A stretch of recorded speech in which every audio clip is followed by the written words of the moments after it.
Binisita rin ng Reporter's Notebook sina Hazel at Baby Cheska. Tumanggi munang magbigay ng panayam si Hazel dahil daw sa tromang naranasan niya habang nanganganak sa kalsada. Pero kwento niya sa amin, nabuntis siya ng kanyang nobyo na 19 na taong gulang. Dahil sa kahirapan, hindi na rin niya naipagpatuloy ang kanyang pag-aaral sa grade 5. Nakapanayam naman namin ang kanyang ina. Kwento niya, June 28 isinugod na ang kanyang anak sa ospital matapos makaramdam ng panghihilab ng tiyan. Pero pagdating ni Hazel sa ospital, nagpositibo siya sa COVID-19. Naging dahilan din daw ito para tanggihan siya sa ospital. Pinalabas daw si nasabi yun nga daw positive sa COVID. Bandang 5:30 ng hapon, umalis na lang daw sila ng ospital at nagdesisyong umuwi na lang. Pero habang nasa daan, bigla raw pumutok ang panubigan ni Hazel. Kaya bumaba siya sa sinasakyang tricycle at inabutan ng panganganak sa maruming kalsadang ito. Leg na leg po yan. Nandito po kami sa kalsada. Sa tingin niyo po ano pong dapat gawin? Kitang-kita niya raw ang paghihirap ng anak na si Hazel habang nanganganak sa kalsada. Violet na po siya. Hindi ko nga ho alam kung ano hong gagawin ko.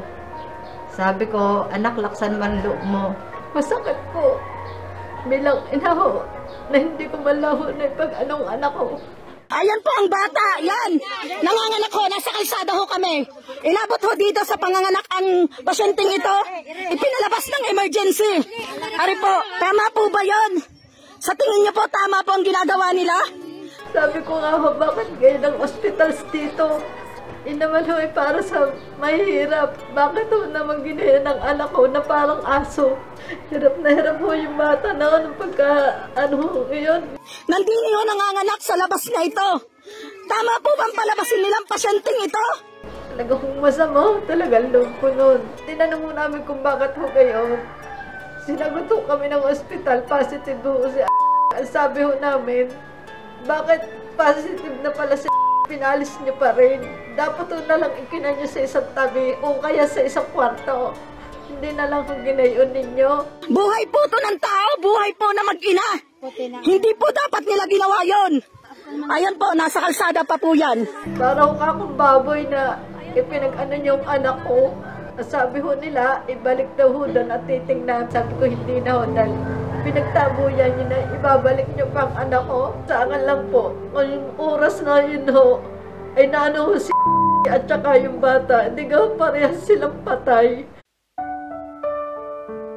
Kasalukuyang naka-home quarantine sina Hazel at kanyang bagong silang na sanggol habang minomonitor ng barangay. Tinignan po namin yung kanyang umbilical cord. Maayos po yung condition, hindi naman po sa amin pong nakita, wala po siyang infection. Si baby po ay nabigyan naman po namin ng vitamin K, yung mga kaukulang gamot, yung mga turok. Once po na nag-negative po sina ang mga kasama po sa bahay, pwede po nating dalhin sa RHU, San Luis RHU, ang baby po para po sa newborn screening.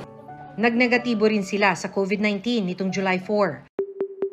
Sa pinakahuling pag-aaral na ginawa ng Commission on Population and Development noong 2021, nakapagtala ito ng mahigit 136,000 na mga batang may edad 9 hanggang 19 na taong gulang ang nabuntis at nanganak. Tumaas naman ang bilang na ito sa 150,138 noong 2022 pero wala pang eksaktong bilang ng teenage pregnancy cases ng 2023 hanggang second quarter ng 2024. Base naman sa ginawang pag-aaral ng Philippine Statistics Authority o PSA, isa sa kada 10 sanggol na ipinapanganak araw-araw, minor de edad ang ina. Pilipinas din ang may pinakamataas na teenage pregnancy rate sa buong Asia.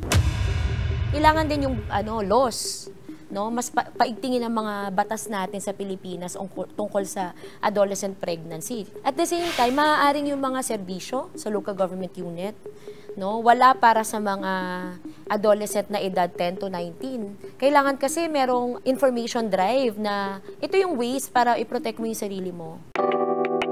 Sa demographic survey ng PSA, nasa poorest of the poor at mga rural area ang pinakamaraming bilang ng mga teenage mother. So, ibig sabihin, problema na talaga ang panganganak sa Pilipinas. Kulang ang doktor, kulang ang facilities. I think the Department of Health should actually work with the DILG as well as the DepEd on how we can actually have an extra fund for teenage pregnancy na manganganak. Kasi it's all about funding eh. Noong 2022, inilunsad ng Department of Health o DOH ang National Safe Motherhood Program o NSMP. Layunin ng programang ito na tiyakin na ang mga kababaihang Pilipino ay magkaroon ng ganap na access sa mga serbisyo at pasilidad para magkaroon sila ng mas ligtas na pagbubuntis at panganganak. Samantala, dahil sa naging salaysay ni Hazel na tinanggihan siya ng ospital, kinuna ng Reporter's Notebook ng panig ang paggamutan.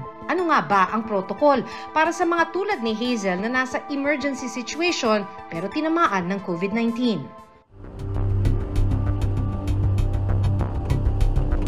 Nito lang Miyerkules, pinuntahan ng Reporter's Notebook ang ospital na tumanggi o manong tumanggap kay Hazel. Gusto sana naming linawin kung ano ang katotohanan sa mga paratang laban sa kanila. Susubukan natin humingi ng paliwanag kung bakit tinanggihan nilang i-admit ang isang menor de edad na malapit ng manganak. Ayan po, nandini po kami sa labas, inabot po ang pasyente ng panganganak. Ari po.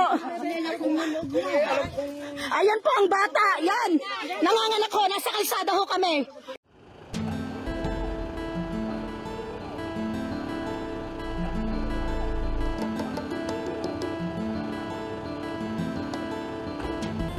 Pinuntahan ng Reporter's Notebook ang ospital na tumanggi o manong tumanggap kay Hazel. Tao po. Hi. Good afternoon po. I'm Maki Pulido po from GMA 7. Kasama ko po yung mga taga-Reporter's Notebook. Okay lang ho. Wala mo ng video.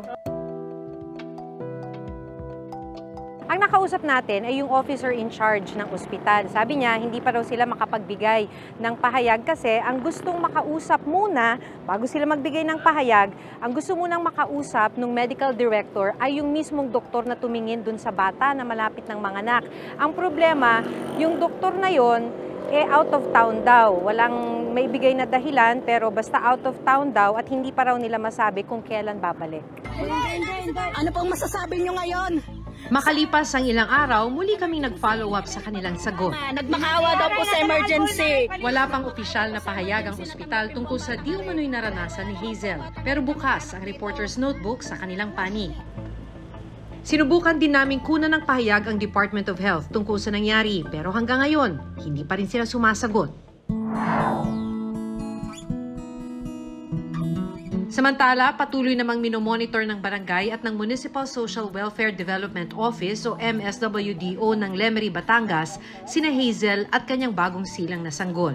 Pinadalhan din sila ng groceries at mga gamot habang patuloy silang nagpapagaling. Ang aming pong tanggapan ay palagi pong bukas para po sa mga counseling para malampasan po nila ang pangyayari pong ito.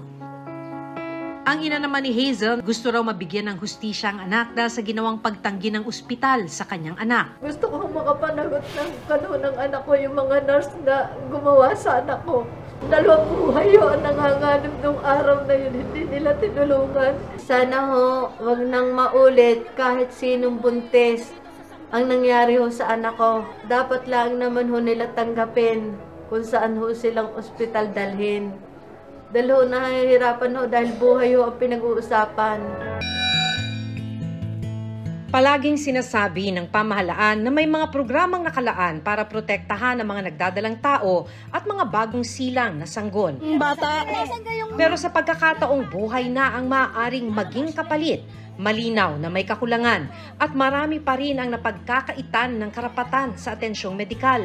Kaya ang tanong, hanggang kailan nga ba magtitiis ang mga kagaya ni na Hazel at Baby Cheska?